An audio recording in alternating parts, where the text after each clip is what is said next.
M. Legault, bonjour. M. Roy, bonjour. En tout cas, on ne pourra pas dire que vous ne faites pas tout ce qu'il faut pour essayer de changer les choses. Combien d'entrevues vous allez faire cette année, savez-vous à peu près? Combien j'en ai fait en 2025? Mais depuis quelques jours, là, vous multipliez... J'en ai fait plusieurs et je pense que c'est important d'expliquer notre bilan. Et puis de préciser certaines choses en économie, dans le domaine de l'immigration, des fois des titres que j'aime pas.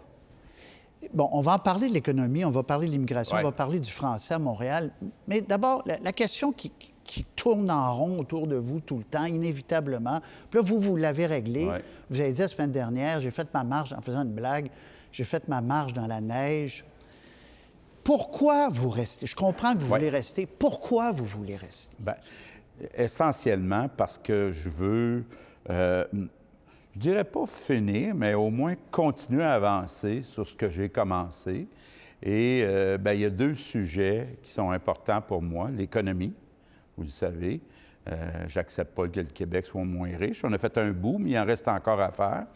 Et puis, le français à Montréal. Ça m'inquiète de voir le déclin du français à Montréal. Il reste du travail à faire.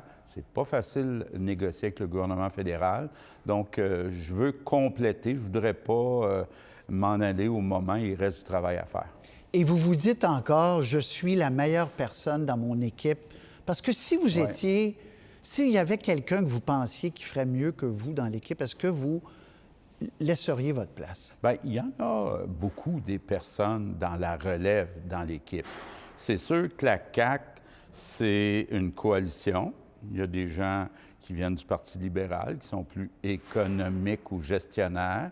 Il y en a qui viennent du Parti québécois, pour qui c'est plus important l'identité, la langue.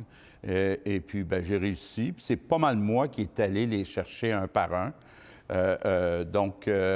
Mais il y a de la relève. Je ne suis pas inquiet pour l'année, mais là, il est trop tôt, là, je reste. Oui, non, mais c'est quand même la question, vous comprenez qu'on vous la pose, parce que ça fait quand même presque 25 ans que vous êtes député, M. Legault, vous avez eu plusieurs vies.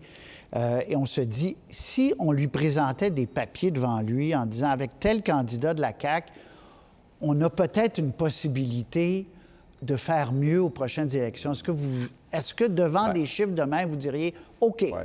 Bien, moi, je pense qu'on va gagner au mois d'octobre et je pense que les gens ne sont pas conscients des alternatives.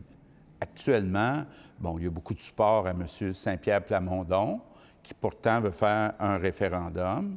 Il y a du support un peu au Parti libéral, bon, on pourrait en parler. Bon, puis il y a deux partis qui sont un peu à l'extrême, là, Québec solidaire plus à gauche, Éric Duhaime plus à droite. Honnêtement, là, je pense que les Québécois en octobre vont choisir l'équipe de François Legault, l'équipe de la CAQ, nationaliste et économique. OK, donc vous y croyez...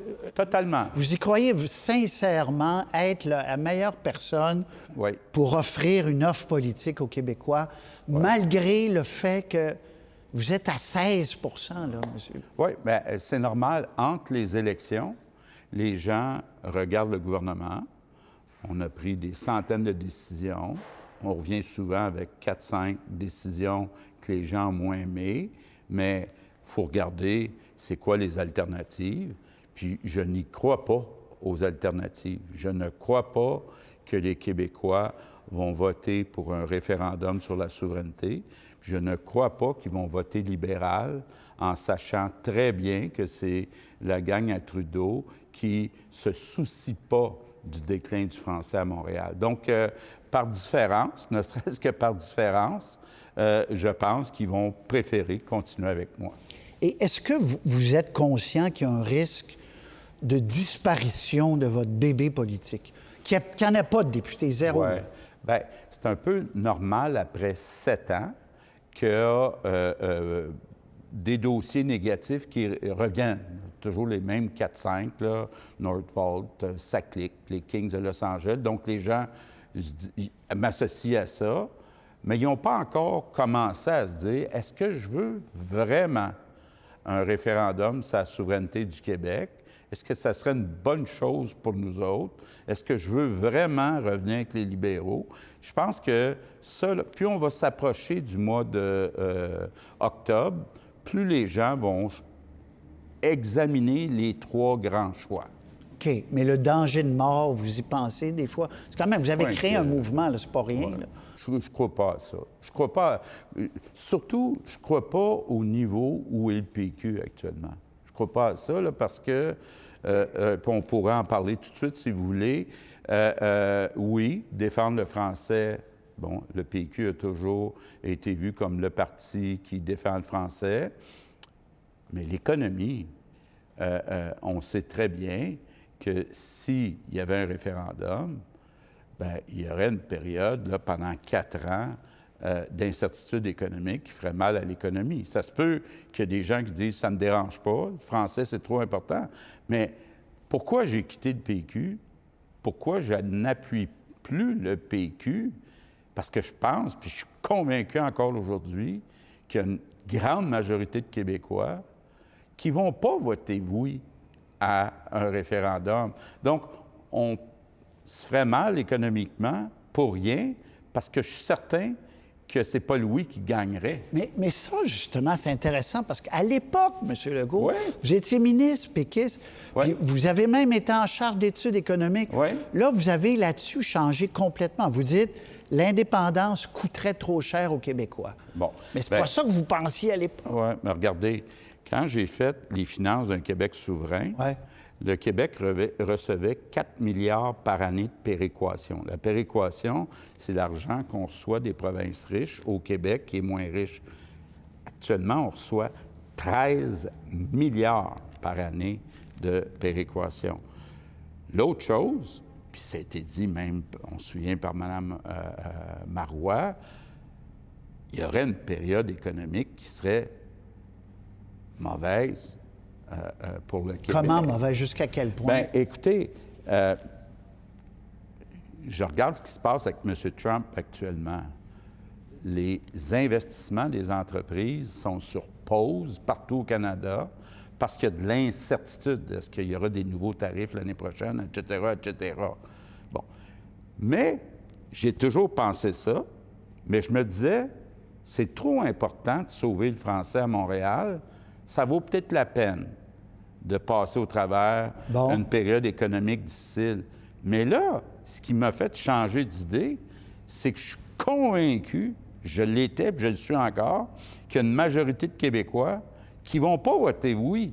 Donc, on va aller se dire non une 3e fois, se mettre en position de faiblesse pour négocier avec Ottawa. On ne gagnerait rien. Puis vous, dans l'éventualité de cette éventuelle campagne... Il ne faut pas qu'il y en ait, il n'y en aura pas. Je comprends que vous ne voulez pas qu'il y en ait, mais mettons qu'il y en a une, peut pas... Est-ce que vous allez militer pour le... On imagine mal que vous militiez pour le non. Effectivement, mais j'en veux pas. Je pense que ça serait mauvais qu'il y ait un référendum, parce qu'oublions pas, disons que M. Saint-Pierre Plamondon fait son référendum dans la 4e année, l'incertitude économique commencerait le jour 1 de son mandat. Donc, l'économie du Québec souffrirait pendant 4 ans pour, en bout de ligne, se faire dire non. Donc, je vais tout faire, puis c'est une des raisons pourquoi je reste. Moi, j'aime le Québec, j'aime les Québécois, et pour le bien du Québec, il ne faut pas qu'il y ait de référendum. Il ne faut pas perdre un 3e référendum. Mais s'il y en a un, vous allez être obligé... Écoutez, là, vous êtes dans les si. Ben, moi, je vais... on est... Non, mais moi, je vais aussi, travailler fort, puis je suis convaincu. Le PQ ne restera pas au niveau qui est là actuellement. Plus les gens vont comprendre que M. Saint-Pierre Plamondon égale un référendum qu'on ne veut pas, bien, il va baisser dans les sondages. Moi, je suis convaincu, là, même, je pense qu'il y a des bonnes chances que la bataille en octobre, ça soit entre la CAQ et le Parti libéral, parce que les gens, ils n'en veulent pas de référendum. Wow, ça sera un gros changement par rapport à maintenant, là. Absolument. Vous dites que c'est une balloune. Bien, écoutez, les gens, là, j'ai été au PQ, tu sais, j'ai parlé de souveraineté avec les Québécois pendant des années. Ils n'en veulent pas de la souveraineté. Il y a une majorité de Québécois, une grande majorité, ils n'en veulent pas. Ça a quand même passé proche la dernière fois, M. Legault. Oui, on avait Lucien Bouchard, on a eu René Lévesque. OK. Pour vous, c'est fini, ça? Pour moi, là, ça n'arrivera pas. Ça n'arrivera pas. OK. Mais je suis obligé de vous reposer la question une dernière fois. On n'imagine pas un scénario où François Legault milite pour le non. On s'entend... Vous savez très bien que je réponds pas, puis aucun politicien je pensais que vous alliez dire... Vous saviez... à des questions hypothétiques. Moi, je veux pas qu'il y ait de référendum, parce que, oui, ça serait bon pour le français, mais ça serait mauvais pour l'économie, puis on le perdrait. OK. Vous avez réussi votre troisième voie, là, c'est quand même pas rien. Là. Vous avez réussi à mettre, vous l'avez dit, des péquistes d'un bord, des libéraux de l'autre. Vous avez créé une coalition. Est-ce que plus on se rapproche de la possibilité qu'il y ait un référendum, plus ça devient difficile d'offrir aux Québécois une troisième voie, là? C'est comme si les fédéralistes vont d'un bord, puis les souverainistes vont de l'autre. Bon. C'est sûr qu'actuellement, c'est pas facile de convaincre le gouvernement fédéral de réduire le nombre d'immigrants temporaires qui a explosé à Montréal à cause du gouvernement fédéral. C'est pas facile, j'avoue, là. Autant je m'entends bien avec Mark Carney sur l'économie, puis qui investit dans des entreprises québécoises, autant j'ai pas de réponse. Il me dit pas non, il me dit pas oui, mais j'ai pas de réponse à savoir est-ce qu'on peut réduire de 200 000 le nombre d'immigrants temporaires à Montréal? Pas parce qu'on est contre l'immigration, pas parce qu'on n'est pas accueillant, parce que le nombre, on a dépassé notre capacité d'intégration. Les chiffres sont clairs. On a baissé de 5 points. On est rendu à 51 de francophones dans le milieu du travail, puis 43 de francophones à la maison. Écoutez, là, c'est inquiétant. Il faut agir et on va être obligé d'agir. Puis on l'a dit, si le fédéral n'agit pas, on va revoir le panier de services. Okay. Donc, les services qu'on donne, comme l'aide sociale,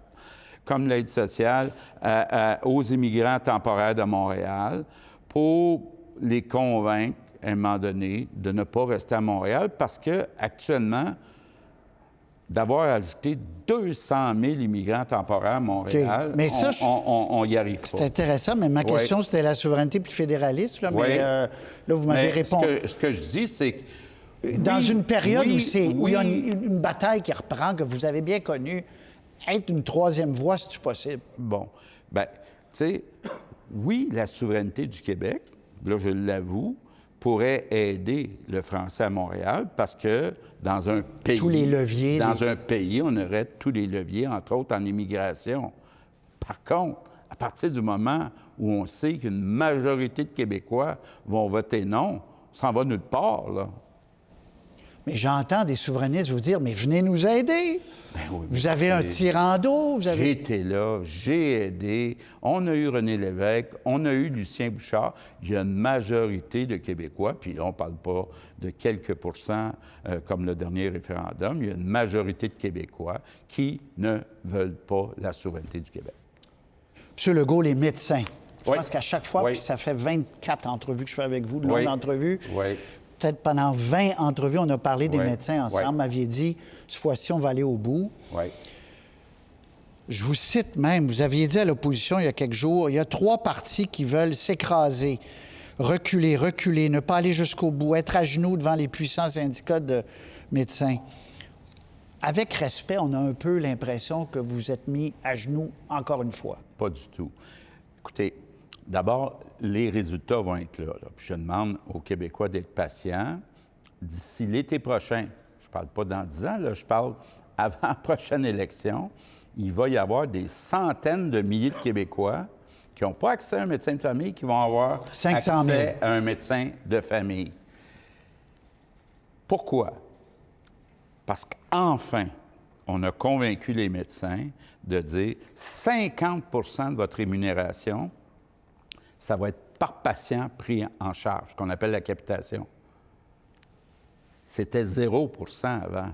Ça aurait dû être fait il y a 25 ans. C'était pas 0, je ne veux pas vous reprendre. Mais il y a des endroits, c'était 10, 15, 20 Mais admettons pas la même capitation.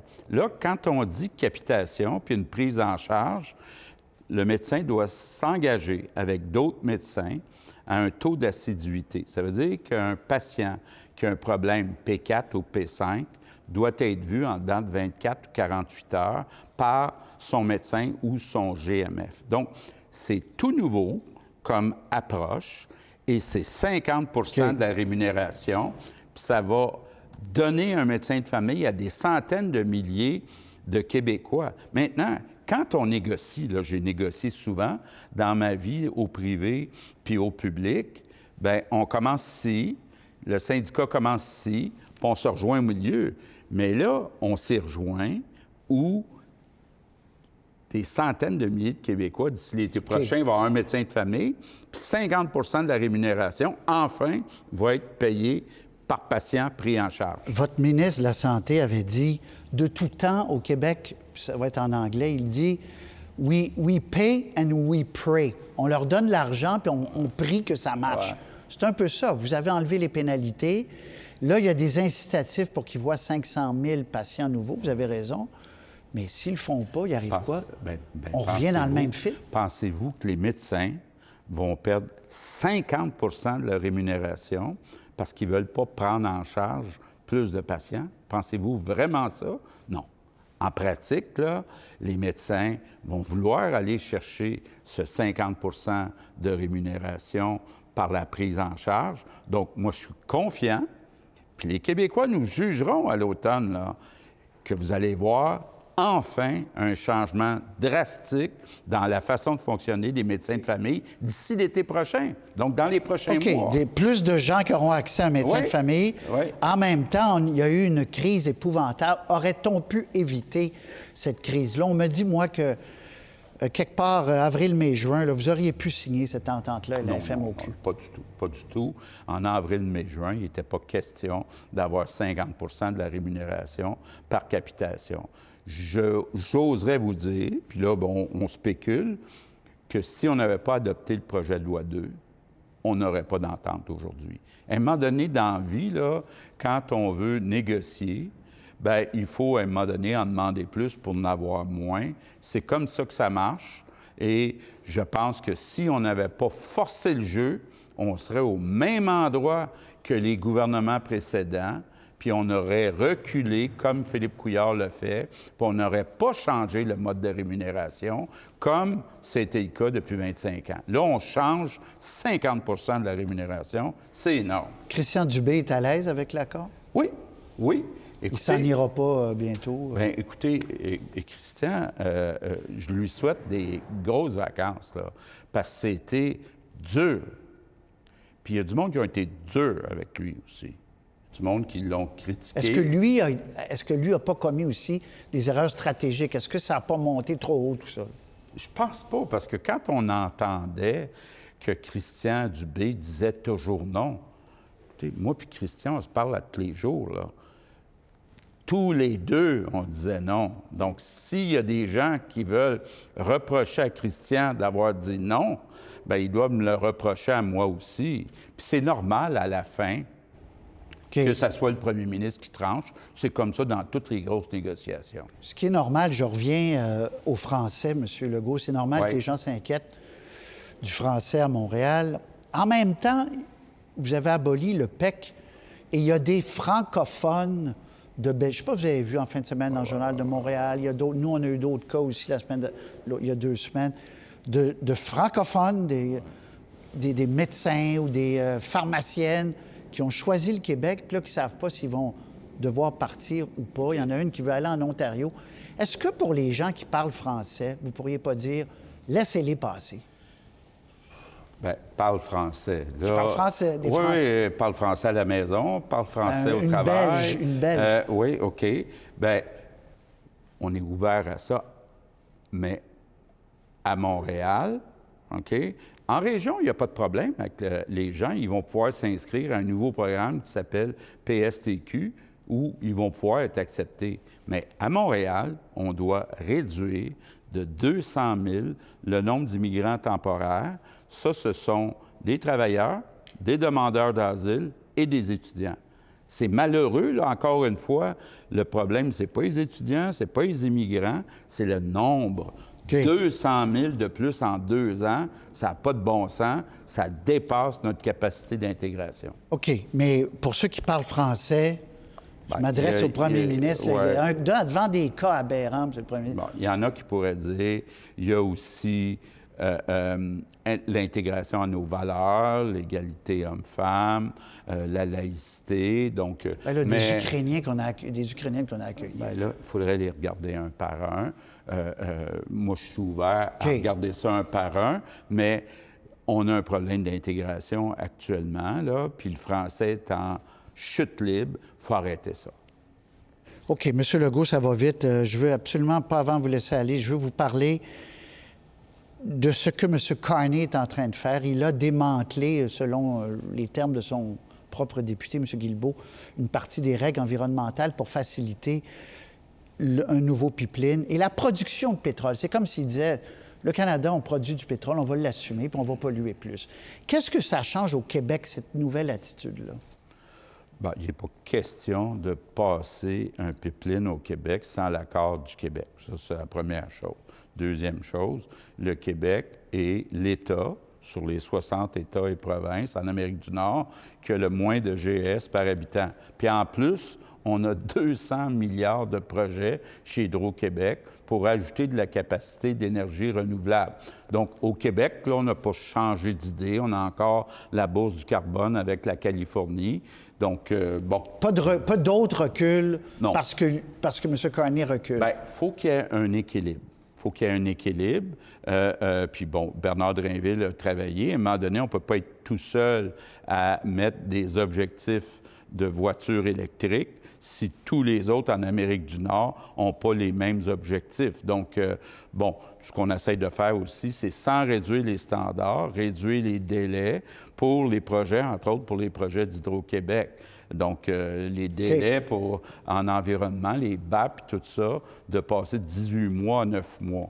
Churchill Falls, danger, pas danger. Votre ministre a dit qu'il serait bien que ça se règle en avril, avant notre possible défaite. D'ailleurs, Mme Fréchette, aujourd'hui, ça m'a étonné de lire ça, une de vos ministres, qui évoque le fait que vous ne seriez plus là. Mais Churchill, est-ce qu'il y a urgence, là?